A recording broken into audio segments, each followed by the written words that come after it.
You need to hear this if you're an AI investor. Not all AI stocks are created equal, and some, I'm avoiding like the plague.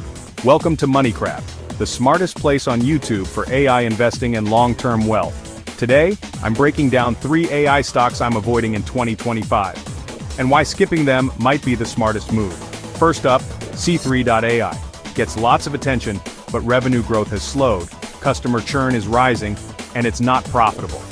Lots of hype, not enough value. Next, SoundHound AI. Cool tech? Yes. Scalable business model? Not quite.